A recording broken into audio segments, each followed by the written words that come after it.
kami dari kelompok A6 atau ASIK. Sebelumnya perkenalkan, nama saya Rizky Adaura Rayani. Nama saya Muhammad Damar Jati Santoso. Nama saya Kansa Putri Anzani. Nama saya Salsabila Putri. Nama saya Rasiditya Pratama. Tujuan kami di sini adalah untuk observasi hal-hal berikut, diantaranya Peristiwa sejarah G30 PKI, Perstandingan nilai Pancasila yang terkandung dalam museum, Dan relevansi nilai Pancasila dengan kondisi bangsa saat ini.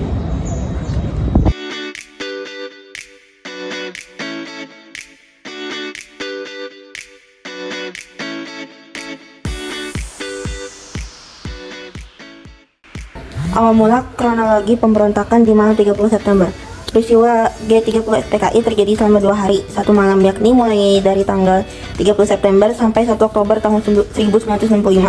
Gerakan 30 September 1965 berada di bawah kendali Letkol Untung dari Komando Batalion 1 Resimen Cakrawirawa. Letkol Untung pemimpin gerakan 30 September 1965. Letkol Untung menunjuk Letu Dul Arif menjadi ketua pelaksanaan penculikan. Pasukan bergerak mulai pukul 3 pagi. 6 jenderal menjadi korban penculikan dan pembunuhan, yakni Letjen Ahmad Yani, Mejen R. Suprapto, Mejen Harjono, Mejen S. Parman, Brigjen D.I. Panjaitan, dan Brigjen Sutoyo, dan 1 perwira, yakni Letu Pierre Tendean. Keseluruhannya dimasukkan ke dalam lubang di kawasan Pondok Gede, Jakarta. 1 jenderal selamat dalam penculikan ini, yakni Jenderal A.H. Nasution. Namun putrinya menjadi korban, yakni Ade Irma Suryani, serta ajudannya Letu Pierre Tendean. Korban lain adalah Brigadir Polisi KS Tubun, wafat ketika mengawal rumah Dr. J. Leimena. Gerakan ini menyebar juga di Jawa Tengah dan daerah istimewa Yogyakarta. Kolonel Kotamso Daleko Sugiono menjadi korban karena tidak mendukung gerakan ini. Setelah berhasil menculik dan membunuh petinggi Angkatan Darat, PKI menguasai Gedung Radio Republik Indonesia dan mengumumkan sebuah dekret yang diberi nama Dekret Nomor 1, yakni pernyataan bahwa gerakan G30 September adalah upaya penyelamatan negara dari Dewan Jenderal yang ingin mengambil alih negara. Penumpasan pemberontakan.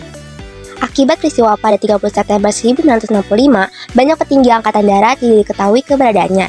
Setelah menerima laporan serta membuat perkiraan, Soeharto mengambil kesimpulan bahwa para perwira tinggi itu telah diculik dan dibunuh, lalu langsung mengambil alih pimpinan Angkatan Darat guna menindaklanjuti peristiwa tersebut.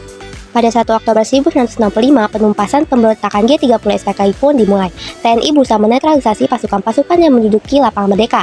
Selanjutnya, Maijen Soeharto menugaskan Kolonel Sarulia Edi Wibowo untuk merebut kembali Gedung Radio Republik Indonesia dan Pusat Telekomunikasi. Dengan dikuasainya Radio Republik Indonesia dan telekomunikasi, pada jam 20 waktu Indonesia Barat, Soeharto mengumumkan bahwa telah terjadi perebutan kekuasaan oleh pasukan Gerakan 30 September. Diumumkan pula bahwa Presiden Soekarno dan Menteri Koordinator Pertahanan Keamanan atau Kepala Staf Angkatan Bersenjata, Jenderal Abdul Haris Nasution dalam keadaan selamat. Pada 2 Oktober 1965, operasi berlanjut ke kawasan Halim Perdana Kusuma, tempat pasukan Gerakan 30 September mengundurkan diri dari kawasan Monas. Pada tanggal yang sama, atas petunjuk polisi Sukitman yang berhasil lolos dari penculikan Partai Komunis Indonesia, pasukan pemerintah menemukan lokasi jenazah para perwira di lubang sumur tua yang disebut Lubang Buaya. Pada 4 Oktober 1965 dilakukan pengangkatan jenazah tersebut dan keesokan harinya dimakamkan di Taman Makam Pahlawan Kalibata, Jakarta. Para perwira yang gugur akibat pemberontakan ini diberi penghargaan sebagai pahlawan revolusi. Pasca pemberontakan, upaya penumpasan terus dilakukan. Rakyat Indonesia turut membantu dan mendukung penumpasan tersebut. Demonstrasi anti PKI berlangsung di Jakarta. Operasi penumpasan pun berlanjut dengan menangkap orang-orang yang dianggap bertanggung jawab pada peristiwa itu. Selanjutnya, atas desakan rakyat yang menuntut PKI untuk dibubarkan, puncaknya pada saat Presiden Soekarno mengeluarkan surat perintah 11 Maret 1966 Super Semar. Soeharto langsung mengeluarkan larangan terhadap PKI dan ormas-ormas di bawahnya. Yang pertama ada ketuhanan yang Maha Esa. Peristiwa G30 SPKI menunjukkan adanya ideologi yang bertentangan dengan keimanan bangsa Indonesia. Momen ini mengingatkan agar rakyat Indonesia selalu berpegang teguh pada nilai agama dan menjauhi ideologi yang menolak keberadaan Tuhan. Yang kedua ada kemanusiaan yang adil dan beradab. Karena para pahlawan revolusi menjadi korban kekejaman dan pelanggaran nilai kemanusiaan, maka dari itu bahwa bangsa Indonesia harus menjunjung tinggi nilai kemanusiaan, menolak kekerasan, dan menjunjung keadilan. Yang ketiga ada persatuan Indonesia. Peristiwa ini menjadikan simbol agar bangsa Indonesia tidak mudah dipecah belah oleh ideologi atau kepentingan tertentu. Karena persatuan adalah kekuatan utama untuk menjaga kebangsaan Indonesia. Yang keempat ada kerakyatan yang dipimpin oleh hikmat, kebijaksanaan dalam permusyawaratan perwakilan. Selanjutnya, ada relevansi nilai Pancasila dengan kondisi bangsa saat ini. Sila yang pertama, ketuhanan yang Maha Esa, relevansinya adalah menjadi dasar toleransi antar umat beragama di tengah keberagaman Indonesia. Dikarenakan kondisi saat ini masih sering muncul isu intoleransi dan konflik keagamaan. Nilai sila pertama relevan untuk memperkuat sikap saling menghormati keyakinan, menolak radikalisme, dan menjaga kerukunan hidup beragama. Sila kedua, kemanusiaan yang adil dan beradab. Relevansinya mengajarkan penghormatan terhadap hak asasi manusia dan perlakuan adil terhadap semua orang. Dikarenakan kondisi saat ini masih ada kesenjangan sosial, diskriminasi, dan kasus pelanggaran hak asasi manusia. Nilai ini mendorong agar setiap warga diperlakukan manusiawi tanpa memandang suku, agama, ras, maupun status sosial. Sila ketiga, persatuan Indonesia. Relevansinya penting untuk menjaga keutuhan bangsa di tengah keberagaman budaya, etnis, dan agama. Dikarenakan kondisi saat ini adanya polarisasi politik, isu sara, serta arus globalisasi yang dapat mengikis rasa nasionalisme.